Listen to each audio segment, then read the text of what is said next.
अस्सलाम वालेकुम दोस्तों। आज के सेशन में मैं आप सबको खुशामदीद कहता हूँ। Today is 6 December 2022 and it is Tuesday. आज की अगर हम लोग मार्केट की बात करें, आज की सी 100 इंडेक्स की क्या पोजीशन रही। आज के दिन मार्केट की क्लोजिंग हुई 41,539 की। तकरीबन 72 पॉइंट मार्केट आज के दिन नेगेटिव क्लोजिंग। टोटल वॉल्यूम्स की बात करते हैं तो 46.388 मिलियन शेयर का काम आज के दिन देखा गया। आज के अगर मार्केट परफॉर्मर्स को देखें जिनमें खास तौर पर DCL, WTL, DFML, TPLP और कोहिनूर स्पिनिंग जो है वो शामिल है। ये इंडेक्स की अगर हम लोग बात करें तो आज के दिन जो है मिला जुला रुझान ही नजर आ रहा है। ज्यादातर सेक्टर नेगेटिव है। सीमेंट, IT सेक्टर और ऑयल एंड गैस एक्सप्लोरेशन आज पॉजिटिव रहे। KC 100 इंडेक्स की तकरीबन 33 कंपनीज पॉजिटिव, 55 नेगेटिव और 10 कंपनीज जो है वो अनचेंज नजर आई। वॉल्यूम जो है तकरीबन एवरेज वॉल्यूम से लो ही वॉल्यूम है। आज के बुल्स एंड बियर्स की बात करते हैं तो टॉप बियर्स में मिलर ट्रैक्टर, दाऊद अर्क्यूज, हबीब मेट्रोपॉलिटन बैंक, पाकिस्तान टोबैको और सुई नॉर्दर्न गैस शामिल है। ये और इसके अलावा टॉप बुल्स में आज के दिन जो है Parvez Pakistan service limited, TRG system limited, Pakistan oil field और MCB जो है वो शामिल है। ये इसके अलावा आज के दिन मार्केट मैप को देखें तो कुछ स्टॉक हमें काफी बेहतर परफॉर्म करते हुए नजर आए, जैसे Dewan Farooq motor, TPLP, Interloop, DCL, Dewan Farooq spinning. इसके अलावा जो है म्यूचुअल फ्रूट्स और इसके बाद जो है वो सरदार केमिकल इंडस्ट्री। ये बेहतर है। आज हम जो है दीवान फारूक को, TPLP को और DCL को भी थोड़ा सा रिव्यू करेंगे। ये इसके अलावा पोर्टफोलियो इन्वेस्टमेंट की बात करते हैं तो आज के दिन जो है फॉरेन की तरफ से बाइक देखेगी। $2.166 मिलियन की बाइंग है फॉरेन की तरफ से, लोकल की तरफ से सेलिंग है।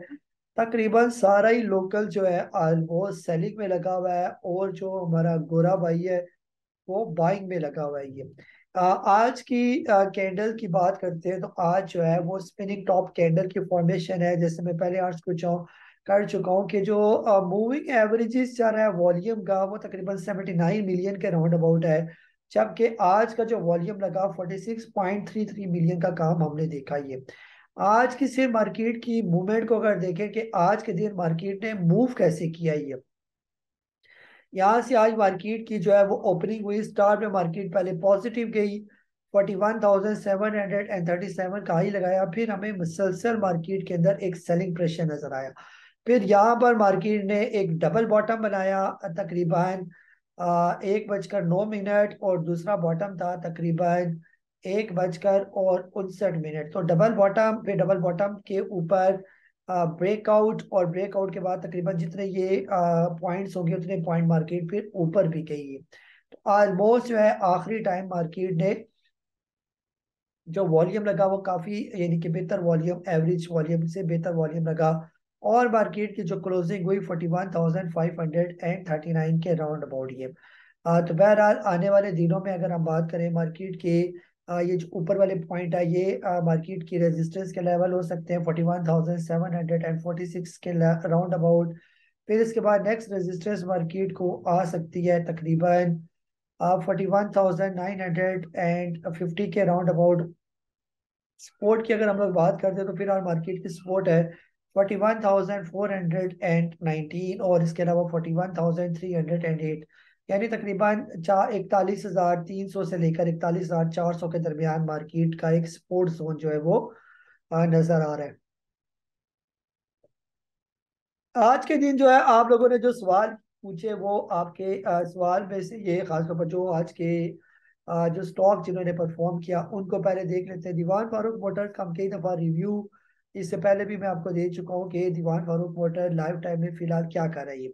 जैसे ये स्टॉक यहाँ से स्टार्ट हुआ था 34 रुपए से, और अभी फिलहाल इसकी मूवमेंट क्या चल रही है, हमने क्या इसको प्रेडिक्ट किया हुआ था कि फिलहाल अब दीवान फारूक मोटर की पोजीशन ये चली गई है कि ऑलमोस्ट अपने जो रिसेंट हाई है उसके करीब ये पहुंच चुका है। ये और इसका हाई लगा हुआ है 15.64 का। ये आज इसकी क्लोजिंग हुई है 15 रुपए की, और इसका आज के दिन का जो हाई लगा हुआ है वो 15 रुपये 1 पैसे का, यानी तकरीबन अपने हाई पर ही ये आज जो है ये ऑलमोस्ट क्लोज हुआ हुआ है ये। इसके अलावा जो है अगर हम इसको कल इसका जो है प्रॉपर एक ब्रेकआउट है 15 रुपये और 62 पैसे का, अगर ये कल 15 रुपये 62 पैसे से ऊपर ऊपर की क्लोजिंग दे देता है तो यही इसका फिर स्टॉप लॉस बनेगा। और फिर इसका जो अगला टारगेट होगा वो तकरीबन 21 यानी 22 रुपये के राउंड अबाउट जो है फिर इसका नेक्स्ट टारगेट होगा ये। और फिर अगर ये जब 22 रुपये क्रॉस करेगा तो फिर इसका जो नेक्स्ट टारगेट होगा वो तकरीबन 31 रुपये, 31 के बाद जो है नेक्स्ट टारगेट बनेगा तकरीबन 44 रुपये का ये। तो कल का दिन इसके लिए इंपॉर्टेंट दिन है, 15 रुपये 64 पैसे का ब्रेकआउट देना और इससे ऊपर इसकी क्लोजिंग हो जाना, इस यानी कि काफी बेहतर इसको फिर समझा जाएगा ये। इसके अलावा जो है आज के दिन जिन स्टॉक ने परफॉर्म किया, दूसरे नंबर पर है डीसीएल। डीसीएल का अगर हम लोग रिव्यू करें कि डीसीएल हमें कैसा नजर आ रहा है लाइफ टाइम चार्ट में ये। डीसीएल जो है दीवान सीमेंट का स्टार्ट हुआ था 2006 में, उस वक्त ये था तकरीबन 18 रुपए का। फिर इसने हाई लगाया तकरीबन 32 रुपए का, फिर एक लंबी करेक्शन की, इसने 2.5 रुपए पर आ गया। और फिर इसके बाद इसने अपना ब्रेकआउट दिया था तकरीबन 2015 में, और फिर इसने ऑलमोस्ट अपने हाई को भी टच किया तकरीबन 40 रुपए के। फिर उसके बाद आहिस्ता आहिस्ता इसके अंदर करेक्शन हमें नजर आई। आज की कैंडल इसकी अच्छी कैंडल इसकी फॉर्मेशन हुई है, और फिलहाल इसकी ये पोजीशन है कि ये साइड वेज में जो है मूव कर रही है। अब अगर ये डीसीएल जो है ये अपना ब्रेकआउट दे देता है तकरीबन 6 रुपये 37 पैसे का, तो फिर हम कह सकते हैं कि इसका प्रॉपर एक अप ट्रेंड शुरू हो गया। तो दीवार सीमेंट को फिलहाल बाय करना बनता नहीं है जब तक ये 6 रुपये और 34 पैसे से ऊपर ऊपर की क्लोजिंग ना दे।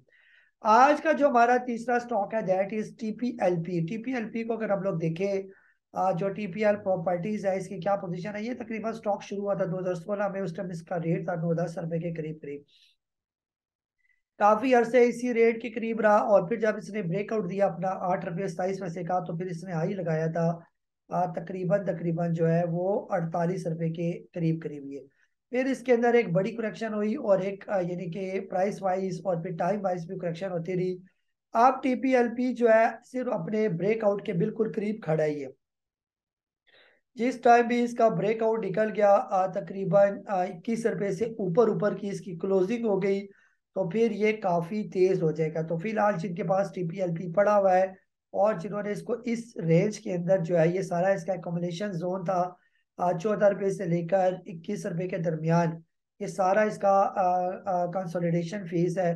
अगर आपने इसको इसी जोन के अंदर ले लिया तो बस आप इसके ब्रेकआउट का इंतजार करें। जिस टाइम ये 21 रुपए से ऊपर ऊपर की क्लोजिंग दे देता है, तो उसके बाद जो है ये जो इसका अगला टारगेट बनेगा वो कम से कम जो है पहला टारगेट भी 28 रुपए का टारगेट, फिर 28 रुपए के बाद जो अगला टारगेट होगा वो 42 रुपए का, और फिर ऐसे ये चलता जाएगा ये। और ये जो इसके अंदर खास तौर पर जून 2021 के बाद जो हिस्टोरिकल वॉल्यूम जो इसके अंदर जनरेट हुए हुए, ये वॉल्यूम जो है इसको लेके जाएंगे और काफी ये बेहतर हो जाएगा। तो टीपीएलपी भी काफी जो है वो बेहतरीन स्टॉक में जो है वो शामिल है, जो रिकमेंडेड में है। यानी कि जिनके अंदर जो बड़ा प्लेयर है उसने ठीक ठाक किस्म की जो है वो इन्वेस्टमेंट की है। ये था हमारा आज का सेशन। अपना बहुत सारा ख्याल रखें, मुझे काजी नबील को इजाजत दें। अल्लाह हाफिज। पाकिस्तान जिंदाबाद।